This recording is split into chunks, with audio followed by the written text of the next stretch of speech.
Hi guys, assalamualaikum.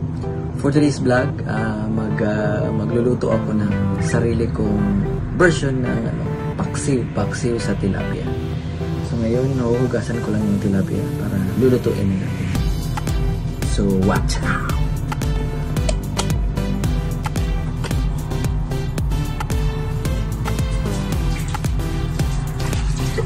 So ito na yung tilapia. So may 2 pirasong tilapia. 2 pieces. So paksiwin ko lang ito.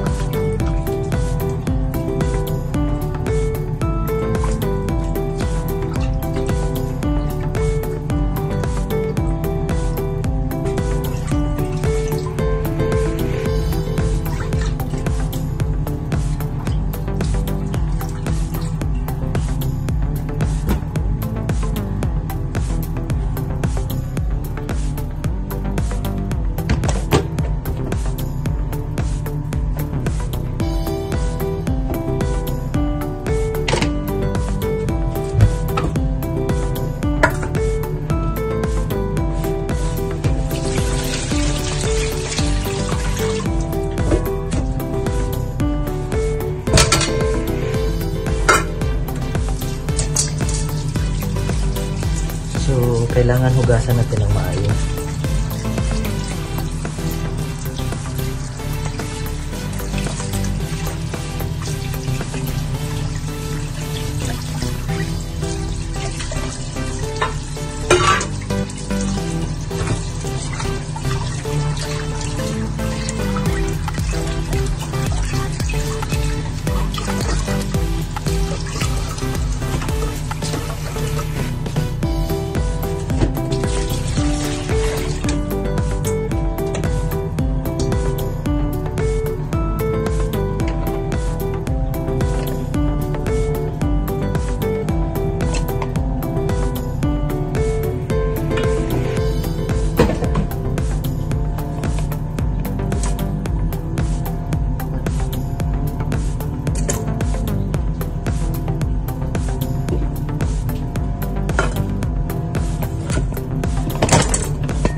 So yun, na-prepare ko na.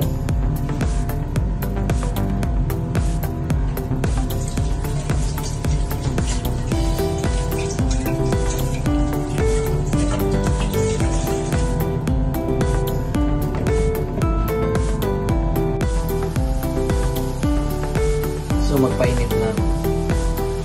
Gisahin ko lang yung luya, bawang, at garlic. Bawang, garlic, at onion pa lang. Igigisa. So, ayun.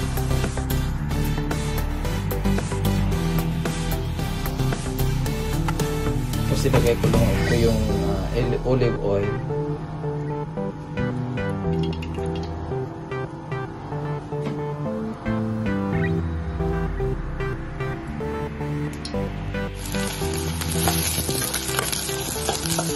So, pinisa ko na yung luya, onion, at garlic.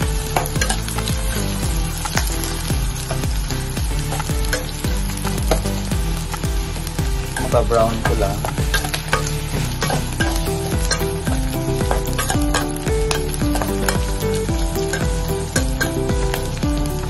So, itong luto na to walang katuturan. Ako lang talaga yung pwedeng kumain. Kasi ako lang nakakalam sa lasa.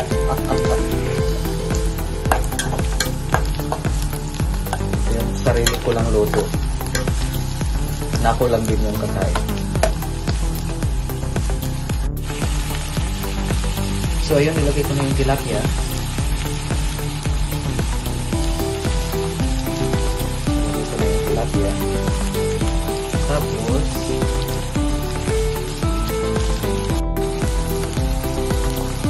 lagyan ko ng suka.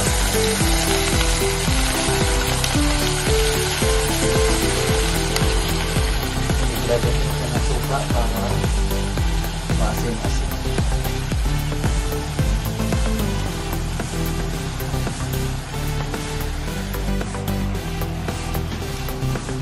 So ngayon, pinagtitimplahan ko na. Lagyan natin ng magic sarap.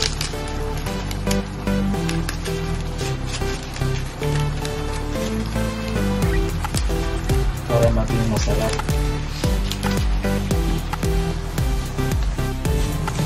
Tapos lagyan ko ng salt and pepper.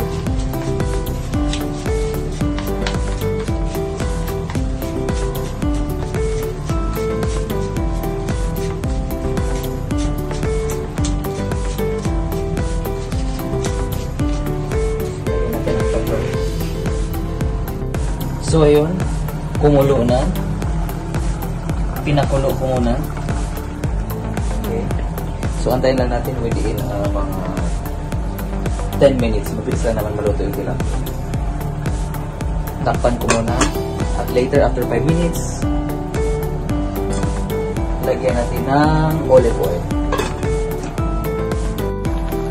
So ayun, hinulog ko na yung olive oil. Nilagay ko na yung olive oil. So pag nahulog ko na yung olive oil, hinaan ko na siya. Iluluhit ko na para after 5 minutes, luto na siya. So ngayon, magluto ko ng fried rice, partner sa aking paksiw. So kapag mainit na, ilagay na natin yung bawang. Isang kardebang bawang.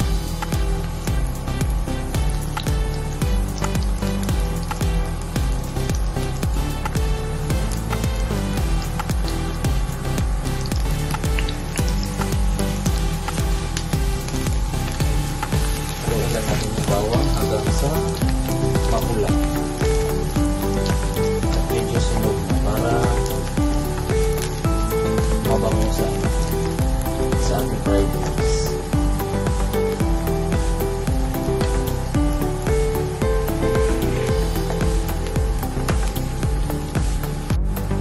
So ayun, medyo brown na. So sunugin pa natin ng kaunti. Huwag naman sobra. So ngayon ilagay ko na yung rice. Yung rice na kahapon na hindi ko naubos.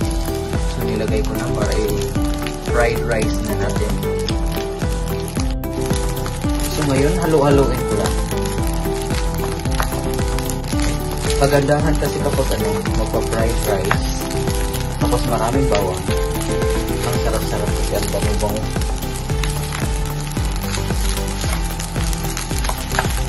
So ngayon, haluin lang natin. Tapos timplahan natin na asin. So ngayon, lagyan na natin ng asin. Paikutan na natin ng asin. Huwag naman yung sangkaterbang asin. Kasi kawawa naman yung kidney natin.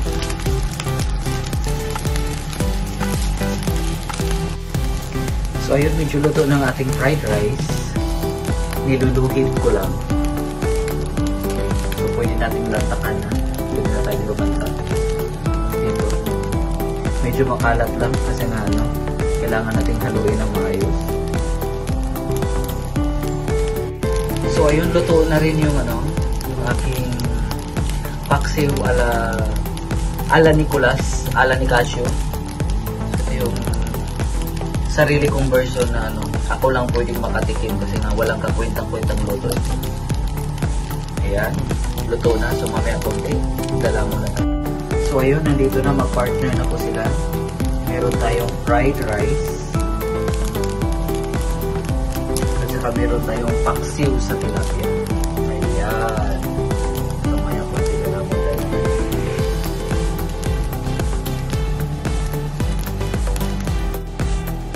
So, ayun na guys, nakita niyo na yung pagluluto ko. Yung pagluluto ko na walang kakwenta-kwentang luto. Ako lang talaga yung pwedeng tumikim kasi hindi ko alam kung talaga anong lasa. Pero sa akin naman masarap naman. Okay? Disclaimer lang, hindi po ako master chef ha, na master sa pagluluto. So ayun, nag-iimbento lang ako ng sarili kong pagkain. Okay? Sa uulitin, masalam, syukran, kitir.